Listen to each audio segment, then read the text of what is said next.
So today's video is a very important one. This is great for those who are training, untrained, anybody who wants to get the most out of their training without feeling back lower pain. So we've talked about trying to help people with lower back pain. Now, as I had Rob standing there, quite commonly when we come into doing a lot of movements, when we talk about hip hinging, we see this sort of rounding. Now, as you can see, he's obviously exaggerating a little bit, but honestly, we do see this happen quite regularly when people come into doing all sorts of different movements. Now, the hinge is used not only in things like your deadlifts, okay, but it might be a single arm row, it could be bent over rows, squatting. We need a form of hinge and brace. So when people go to doing this, I hear coaches often cue, okay, hips back, okay, which sometimes is a good cue and obviously can work very well for a lot of people, and then chest up. Now, that can be done very well, but also can cause a little bit of an issue because often we see an exaggeration of this and the chest is really being pulled up and we actually got that overarch. Now, you can actually see in Rob's top here now, if I push down there, his spinal erectors are actually coming on and they're locked on.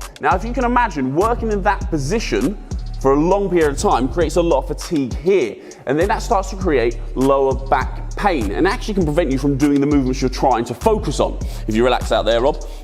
As we showed to begin with, the opposite being is when we just say, right, okay, we want to do a bent over row or a hinge or collect something from the ground, we get this real rounding. And as we know from years of, working through people, it's terrible posture, it's a terrible place to be lifting through, especially if you were to be deadlifting up from the ground, we get that sort of real curvature going through the spine, putting a lot of pressure in areas. But as Rob was doing there, rowing a second ago, if you look at the angles in which we're rowing now, this pressure, once again, is going to cause tension and soreness, but also when we actually try to get any retraction or anything coming through that back and that scap, it's very hard to do if we relax out there. So, there's a few different things that I'm going to go through. Now, if you've got no equipment, a great way of trying to learn or get through this, okay, there's a few teaching techniques and tips you can be thinking about. Now, hips back is a great thing, and we also like not only to hear that verbal cue, but a physical cue. Now, I'm not going to touch Rob's bottom, but I will get him to go near the wall. So if you come near a wall, you can actually stand side on, and you can take a bit of an inch away, and all you're going to be doing is sending your hips back and embracing. Now, obviously, if you touch the wall quite easily, you just take a slight step forwards, and once again, you can put your arms or across your chest is always quite a good way of doing it to keep that upper body engaged. Now, Rob naturally goes into a very good position. So how do we think about creating a nice, solid trunk core, as you'll hear people say, because they'll often talk about embracing your core. Now, the first thing, I'm going to hold Rob there because if we come around to the side here now, you can actually see his lats here are really engaged. Now, the lats are a huge muscle group that connects all the way down here as well. So you've got a lot of tension and structural strength coming through by engaging here.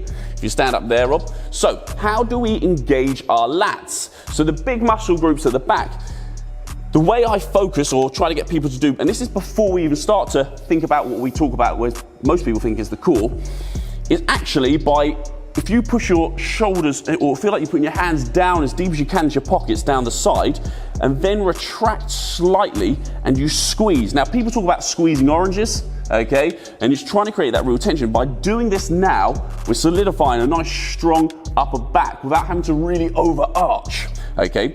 The next thing we want to be focusing on is actually sort of our rib cage, okay, stacking above the pelvis. Now, when we go into that hyper sort of that extension, really drawing up, you can see that actually the pelvis is behind the rib cage. So we want to make sure we're stacking first, drawing that in.